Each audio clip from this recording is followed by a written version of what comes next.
everyone, and welcome to the second episode of Advisor Marketing Mindset with Tina Beck. I'm Tina Beck, President of Elite Marketing Concepts, and I am joined today by Darryl Lyons, co-founder and CEO of PAX Financial Group. Darryl and I have known each other for 2 years now. Darryl is one of the original Elite Marketing Concepts clients. He and I have worked very closely in developing and crafting PAX's marketing strategy, and I'm excited to have him here today to share a little bit about that journey. Darryl, welcome to the show. Thank you for having me. I look forward to it. Thank you so much. Now, I always like to start out for our listeners who aren't familiar with you or with PAX. Could you share with me a little bit about PAX Financial Group and your story as a financial advisor? Yeah, as you know, I've kind of tried to stay behind the scenes, so a lot of people probably don't know me, and that's kind of how I like it. But yeah, CEO and co-founder of PAX Financial Group, and we've been in business since 2007. I've been in the industry since 1999, and a nice tailwind in our early growth trajectory was when we hooked up with this self-proclaimed hillbilly out of Nashville named Dave Ramsey, and we were on his program and did real well with that. And then we transitioned out of that into creating our own identity, and that's about the time we started to connect with you. Is just how do we create our um, own brand identity, but also generate different funnels of leads. Perfect. And then that really ties into today's theme of the show, which is marketing with intention. And one thing that I was always very impressed with from the very first meeting that we had was that you were very clear on who you were, the goals and the values of PAX Financial Group, and where you wanted to go. Can you share with me a little bit about your personal thought process that got you there when we first got started? Because I think a lot of our listeners are advisors who are considering where to take their marketing and are kind of going through that exercise themselves.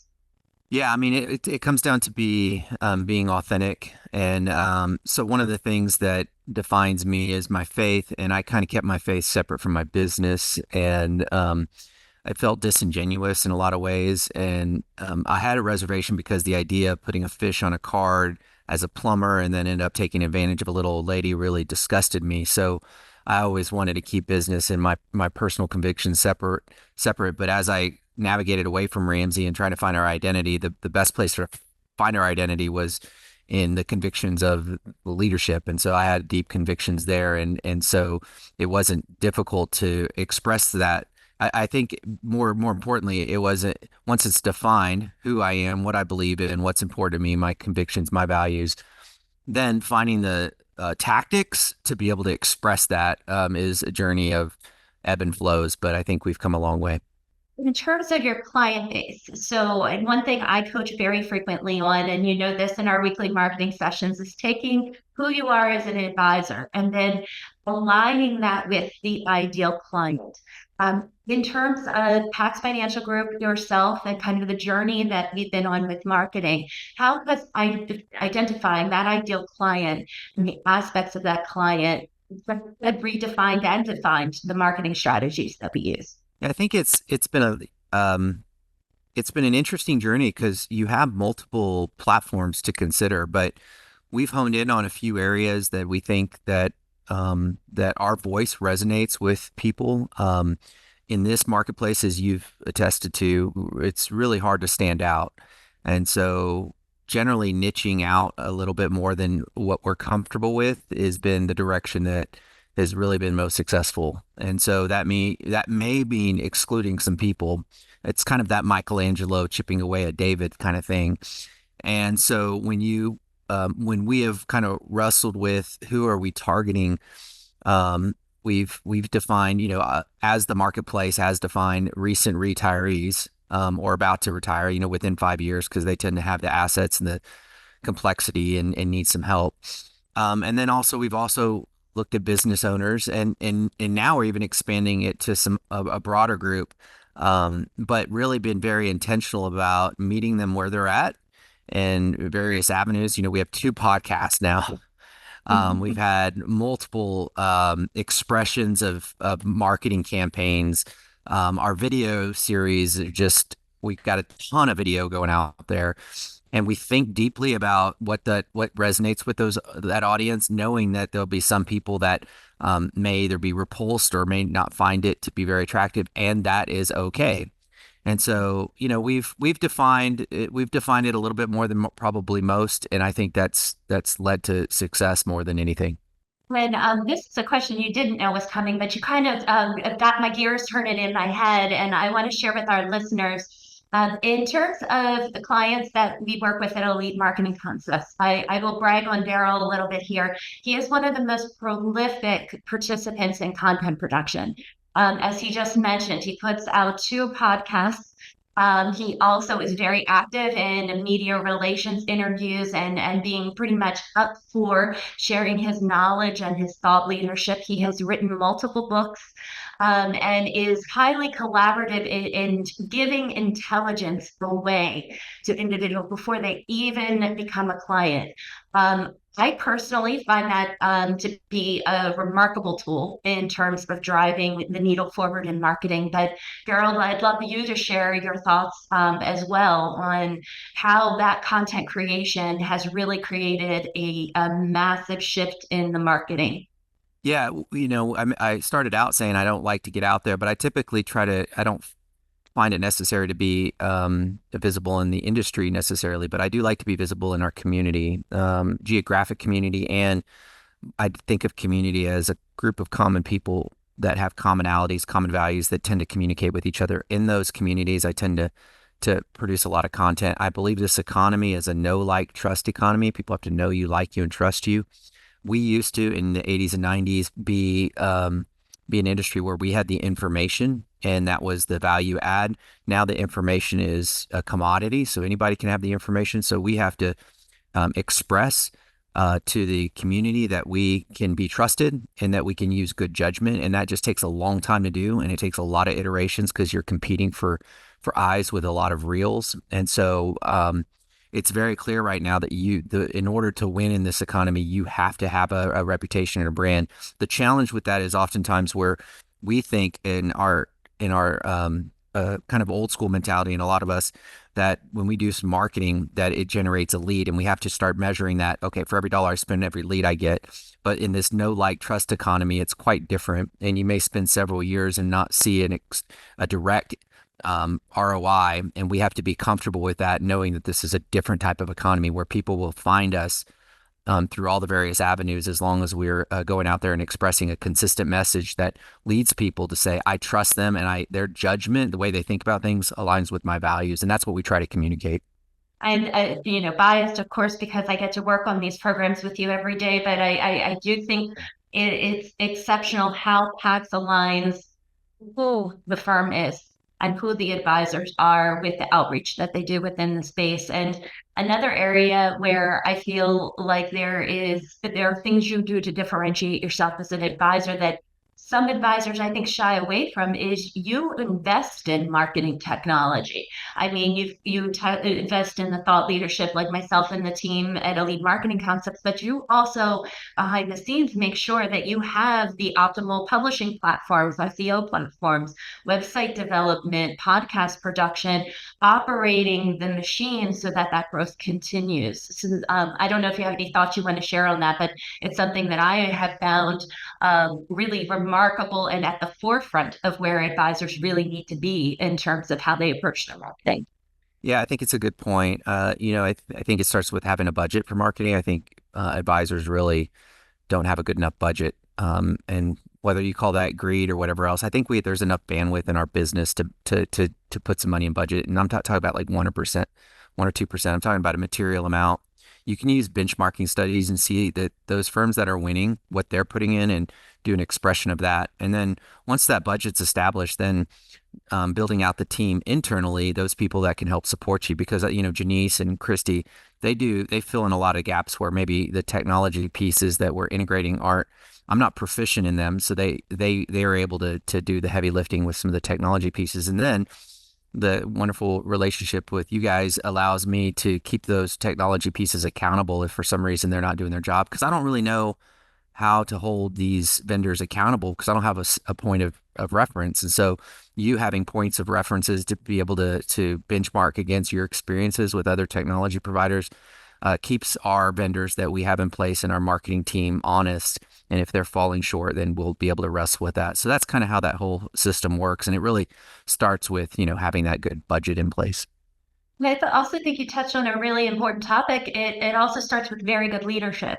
And I think that's something you have in spades where you have surrounded yourself with common minded and high level professionals who are all executing with a common mission in terms of clearly knowing what the marketing goals are, who we're targeting, what the reason behind the targeting is, what the budget is, and how the funnel needs to work.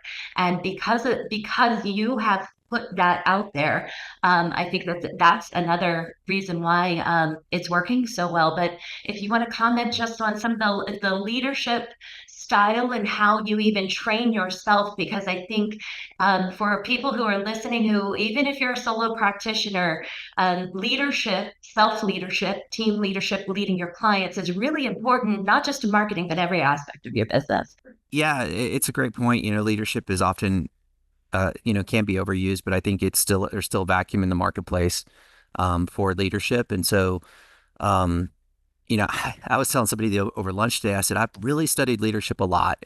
And I read one time I went on this president binge and I read 42 biographies of different presidents just to try to learn that's the highest level of leadership and try to see if there's any commonalities. And one thing that I ascertained from all those books that I had read was that, a lot of presidents were just themselves and the timing of the environment, their unique self rose to the occasion and did what they had to do. And that was comforting to me because, oftentimes I was trying to be somebody I wasn't. So I think when I felt comfortable just being myself, then I could go out there in the marketplace and just not try to be somebody else. But I still had to overcome this idea of being an introvert and then knowing that the economy demanded more from an introvert. So I had to work really hard on my communication style, both on camera, off camera, on stage, off stage, individual. And I still work on that all the time, but I haven't been afraid to fail. And so there's certainly plenty of podcasts people can find of me that were like, ooh, that was kind of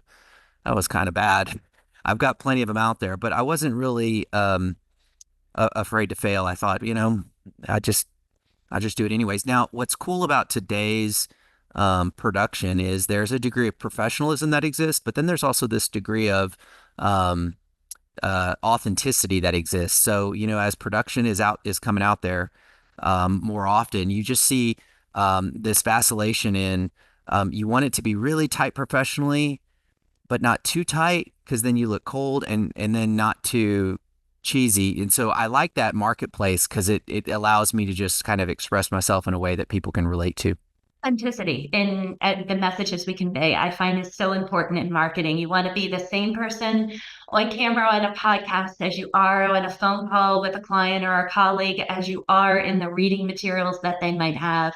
And I think that brings up just a very good point in terms of marketing alignment, that when you're looking at your marketing as a financial advisor, you need to make sure that the voice you're using is authentic across all of the platforms, and a little bit of discomfort is to be expected and okay when we're first all jumping on the camera. And I'll share a little personal story with all of the listeners. My very first large speech, a keynote on a stage in front of about 1,000 people. Darryl was the one who gave me a tip before I went on the stage to think of it as I'm not going to see anybody, just the bright lights are shining in my face, and to talk like I'm talking to everybody on camera right now. And it was such a small but perfect tip, because as nervous as I was, that was a moment where I was having to grow in my role as a leader, and walking on that stage, the first thing I thought when I couldn't see the audience was your tip, Darryl, which was, don't get nervous. You're not going to see them anyway. You're just going to see the bright light. Think you're talking to all of us. And it worked out perfect. So I had put into lesson for myself what he just shared with all of you today, and it worked really, really well. Yeah, those stages are interesting because and depends on what the situation is, but yeah, the lights will throw you off, or even hearing your own voice, all that stuff kind of throws you off. So there's been little tricks I've learned. And again, I've promised you I've made so many of this mistakes along the way, but I think there's just beauty in just trying stuff. marketing, there are things, it's important to recognize there are things that are going to work and there are things that aren't going to work. So there are going to be mistakes in marketing, but it's whether you manage your KPIs and you create measurables and systems behind the scenes that allow you to learn from the mistakes and pivot. And that leads very nicely into the next question, which is, in our industry, it is not just dictated by the services that we offer or and the financial advice we want to give to clients, but it's dictated by a lot of external factors as well. Things going on culturally, I mean, things going on politically, and being able to pivot compliantly and not get sucked into kind of that zeitgeist of pop culture and culture at large, but pivot the message and stay true to who you are is something that requires a deft touch in financial services marketing, and something that I've enjoyed marketing PAX in that regard, as we have over the last couple of years. But I wanted to get your perspective on marketing and staying true to you, regardless of what other shifts might be happening outside in the world and how you approach that. Yeah. One of the shifts that seems to be taking place more and more in our industry is and I understand the reason being is moving up market, and it's the economics of it. And so what happens in that shift is then you start to think deeply about, serving a specific market segment. That's typically high net worth. And there was one financial guy in our industry that said, I really don't want to be in the business of making rich people richer. And I thought that was cute and clever, and it made sense. That really was what he was doing, but he said he didn't want to. And I think that there is some truth in that conundrum that he was in, that he was making rich people richer because the economics led him that way. But there was something in his heart that said, I didn't want to do that. And so what I love about marketing, and if you can be comfortable with this, I think the reward does happen economically. It creates a platform for you to be able to, as a financial person, to lead others who otherwise couldn't afford your services. And in that way, you are fulfilling part of that role that you have and responsibility to not just get rich people richer, but actually lead other people where they're just lost and confused and can't engage with an advisor or don't engage with an advisor, and just being okay with doing that over an extended period of time. I see people do it in little snippets and they do it for 6 months or 3 months, but I'm saying like committing to that, rallying behind it, enjoying it, and recognizing for what it's worth. It's a necessary role in our economy today. That kind of one thing that reminds me of is a exercise I took you through right when we first started working together, Mhm. and the why. And you know where I'm going with this, because it's one of my favorite exercises to go through with new clients. But understanding all these things that we've talked about today, all these lessons, I always think it goes back to that fundamental question.